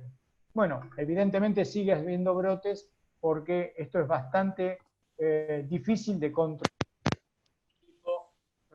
Bastante difícil de controlar en ese tipo de ambiente donde sin llegar quizás al hacinamiento hay demasiado contacto entre las personas que lo habitan. No sé si tenés alguna opinión o algo para decir o alguna pregunta que no quedó claro. No, sí, era esa, después era la de intratable. Ah, sí, la desagradable, la estaba negando. La desagradable. Y por último, a título personal, porque hoy yo se lo pregunté a alguien y la verdad es que no queda claro por qué hay personas que aunque ven positivas son totalmente asintomáticas. Eso es porque tu metabolismo, porque hay algo en tu cuerpo que antes de que suceda la enfermedad ya lo detecta y lo va y lo va atacando, o por qué hay algunas personas que dan positivos y son totalmente asintomáticos? Esa era la tercera pregunta. Ok, con respecto a lo del desagradable encuentro con el pseudo periodista, no, nadie se comunicó conmigo, ni él, ni mucho menos tampoco la gente del canal, ni de la producción, ni nadie, así que nada, quedó ahí. Yo he visto, porque estaba en muchas redes, cómo siguió el programa, donde dijo, no puede ser, que estamos hartos de, no sé, ¿cómo es que dice? El maltrato, la soberbia, qué sé yo. Y ahí, bueno, siguen en ese juego cirquero que tiene que ver con que, de alguna manera, no importa el entrevistado, no importa lo que quiera decir el entrevistado, excepto cuando va alguien que es un funcionario de peso, porque ahí ha cambiado, porque esto también incluso se hizo un juego con eso, que lo vi en algún lugar en las redes, cuando va un ministro, va un funcionario de alto vuelo, ahí hay un poco como ese pequeño marco donde no lo atacan. Nada. Es realmente, creo que ustedes, como, si me permiten, ¿no? Como estudiantes de periodismo, es la antítesis de un periodista. Es la antítesis de un periodista. Lo dejo ahí. Y por último, claro, sí. Porque no, Tomás, lo que quería decir, perdóname que te interrumpa brevemente. Sí, dale. Todos los que pudimos ver ese momento, después lo recorrimos en las redes, nos llamó la atención dos cosas. Primero, porque Doman, cuando te corta de una manera irrespetuosa, podemos dar miles de calificativos, él dice, la prepotencia nos saca, como que la prepotencia tuya, y él te saca del aire, digamos, es una gran contradicción. Pero hablando un poco de la cuestión académica y la formación que nosotros tenemos en las dos universidades para los chicos que están estudiando y las chicas que están estudiando periodismo, es que ahí se vulnera una regla básica del periodismo. Primero, que nunca es más importante el periodista que el hecho que está contando. Entonces ahí tenemos el gran defecto que hoy en día tiene el periodismo y que los periodistas se creen más importantes que la noticia o que lo que están contando. Ahí está el gran problema. Bueno, quería acotar eso nada más. No, totalmente de acuerdo, Daniel, creo que sí. Por eso digo, yo sentí que todo lo que implica, viste, que vos agendás una hora, ya te haces todo, digamos, para que a esa hora vas a estar liberado, con la posibilidad del Skype, todo te comprometiste y como todo compromiso lo vas a cumplir. Primero tenés, a veces, yo les comento, para cuando ustedes sean periodistas así a full, por ejemplo, es algo muy desagradable cuando te tienen 15 minutos esperando, escuchando el programa vos como un gilipollas, escuchando 15 minutos, porque claro, parece que tu tiempo... No vale. Nada. Entonces te dicen, lo voy a llamar 7:30. Entonces te llaman 7:30 y vos hablás 8 menos 10. Y vos decís, pero escúchame hermano, me tuviste 20 minutos, cada 2 por 3 ahora, no se imaginan, bueno, en toda esta secuencia de 4 meses y pico, mando cada queja a veces. A algunos les dije, no me vuelvas a llamar, porque me han dejado colgado, y cuando pasó media hora decirme, doctor, se nos fue el programa. Entonces a vos te dan ganas de decir muchas cosas. Me ha pasado por lo menos 4 o 5 veces, muchachos. Que a vos te digan, sale el vasco ahí. Pero ilógico, Dani. ¿Cómo no te va a salir el vasco? A vos estás ahí como un tarado, esperando a ver cuándo entrás, y de pronto una voz que te dice, doctor, se nos fue el programa, lo siento. Y vos esa media hora decís, ¿sabes qué? ¿Quién me devuelve esa media hora de mi vida? ¿Quién te la devuelve? Nadie. ¿Dónde lo estás haciendo? Porque es más, tuvimos que aclarar, escuchen muchachos, tuvimos que aclarar que en todo esto no hay una moneda. Porque algunos han creído que nuestras participaciones en tantos programas, del 5, 6 o 7 que estamos dentro del grupo que ustedes nos ven periódicamente rotar, que alguno cobra alguna moneda por ahí en alguno de estos programas. Y lo que vos estás haciendo es, con lo mejor que tenés, con esa responsabilidad que asumiste, poder clarificar algunas cosas en horarios, en el famoso prime time, como le dicen ustedes, ¿no? En horarios centrales, todo, te avisan, va a estar fulano, va a estar mengano. Sí, acá le agradezco a Julián. Lo he intentado muchas veces, Julián, gracias, que es, habida cuenta de esto, cada vez más, ¿viste? Pongo un horario. Les pongo, por ejemplo, 7:30 a 45. Cuando son 44, le digo, muchachos, me tengo que ir. Y se los mando. Y en esos 15 minutos, mientras me tienen ahí en el jolgorio, yo estoy laburando con la computadora, contestando WhatsApp y haciendo mis cosas, pero también le pongo un límite. Tenés razón, Julián, te agradezco. Bueno, no sé, me fui mucho por las ramas. Te daba algo sin contestarte. No, estamos bien, estamos bien. Pablo, creo que tenemos un Una cosa que y quería vamos completar a lo que venía diciendo Daniel, que tiene que ver, digo, que se evidenció en el programa, la atención es parte de la entrevista. Digo, la atención que se da a veces entre un entrevistador y un entrevistado es parte del oficio y hay que saber respetar. Y hubo algo que nos pareció a todos los que venimos de una formación profesional vinculada al periodismo que fue grave, que es el silenciamiento del entrevistado.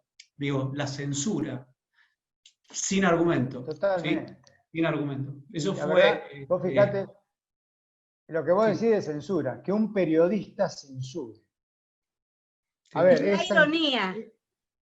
Que es increíble. Y los que venimos de haber vivido lamentablemente mucha censura, pero de la censura donde te desaparecían, estoy hablando de una cosa muy grave, que era desaparecer gente, yo sentí y lo dije, que la actitud de Doman fue una actitud de fascismo autoritario, porque lo que hizo él fue con un dedo desaparecerme porque algo no le gustó de mi persona.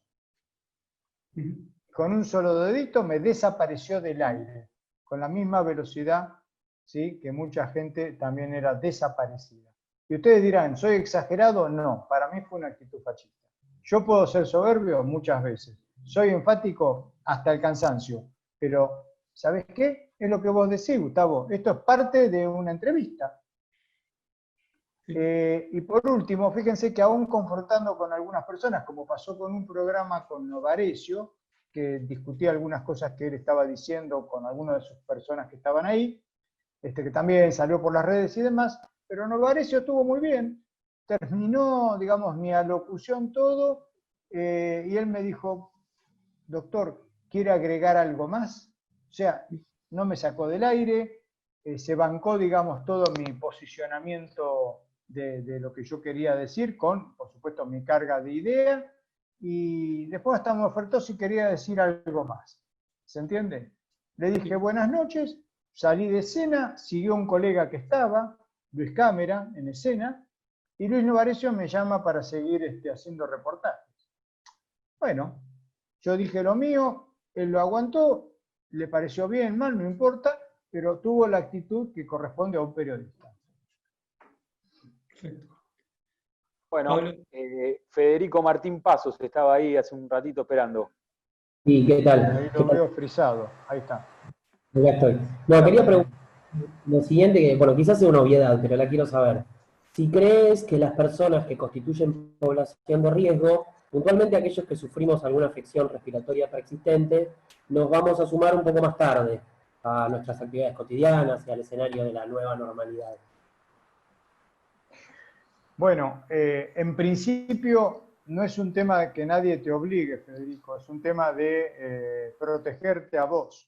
La recomendación seguro que va a ser, del mismo modo que te digo esto, ustedes, digo ustedes porque vos te asumiste como alguien con patología respiratoria, ¿verdad? Bueno, me pareció que lo dijo, ¿no? Federico, Sí. ¿vos te asumís con patología respiratoria crónica? Sí, crónica. Perfecto, bueno. Entonces, lo primero es que vos, como salvaguarda tuya, vos tenés que seguir sosteniendo el aislamiento de la manera más prolija posible.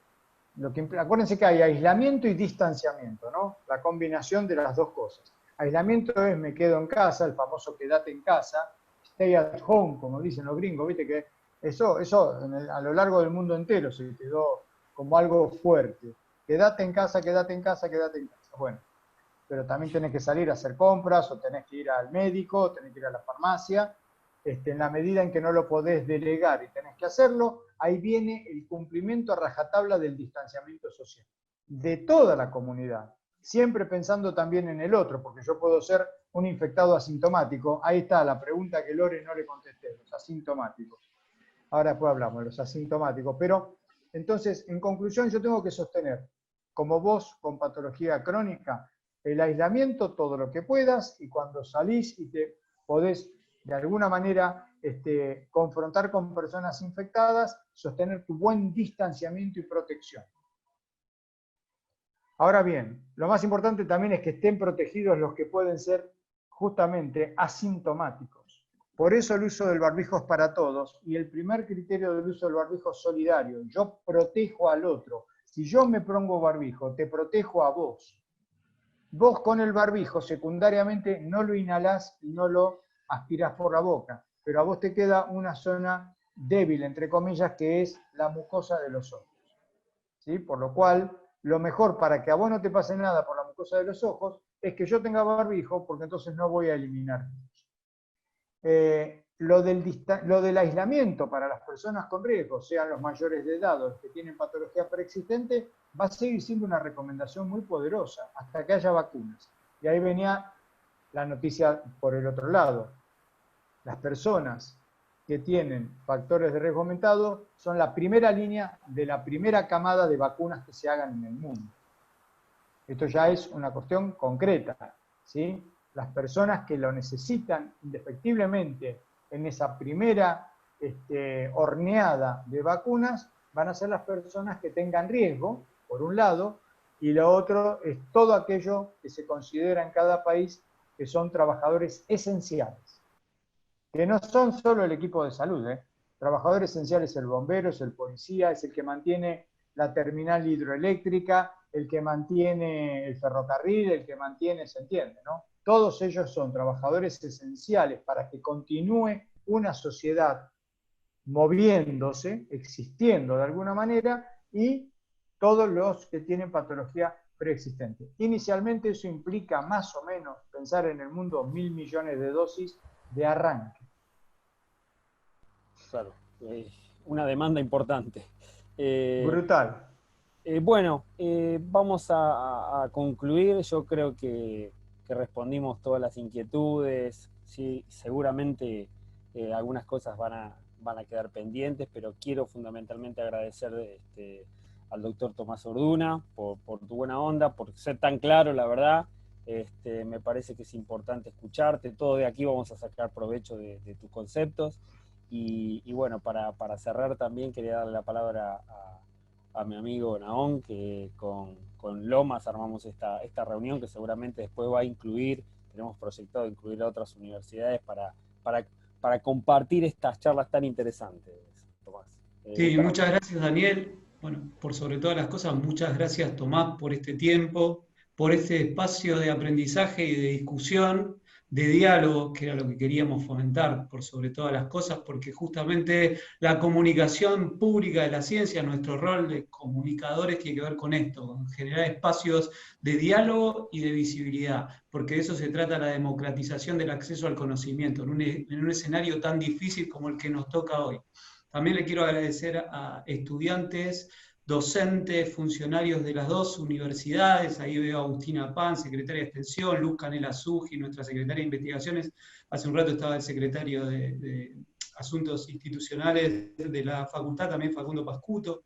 La verdad que es algo que nos da la posibilidad de aprender permanentemente, como te decía, en un escenario que para nosotros como universidades, pero sobre todo como ciudadanía en general, es dificilísimo. ¿Sí? Así que te agradezco muchísimo por este tiempo, que sabemos lo que vale tu tiempo en este contexto. Tomás, bueno, tus últimas palabras, si no te sacamos del aire. Si no te sacamos del aire. Para mí ha sido un honor, un aprendizaje también. Les agradezco el convite, las preguntas que desafían no solo a uno poder decir cosas que ya conoces, sino que generan nuevos interrogantes y siguen siendo siempre el motor que a cada pregunta le sigue una respuesta que genere una nueva pregunta, y eso es fundamental para de alguna manera seguir estimulando a nuestras neuronas. Muchísimas gracias, quedo a disposición en lo que necesiten, quieran, con respecto a esto, y bueno, en el Hospital Muniz, que es el lugar donde han ido durante más o menos 8 horas por día, y aprovecho, ¿vieron como se acuerdan en los reportajes que cuando una persona va a un programa? ¿Puedo decir algo? 2 saludos que quiero hacer particulares. Claro. A Carlitos Visione y a Cristina Morandi, que sé que están acá en el chat, vecinos de Avellaneda, profesionales de Avellaneda, y que los vi acá en el chat, que no son estudiantes, por lo menos anotados en las facultades, pero que los vi por ahí. Déjenme que les diga gracias también a ellos por estar, y a ustedes por la invitación, a las 2 universidades, y chao. Y hasta cualquier momento. Muchas gracias, y gracias a Pablo Romano también por la moderación. Muchas gracias a todos y a todas. Bueno, muchas gracias. Nos vemos. Hasta luego. Adiós.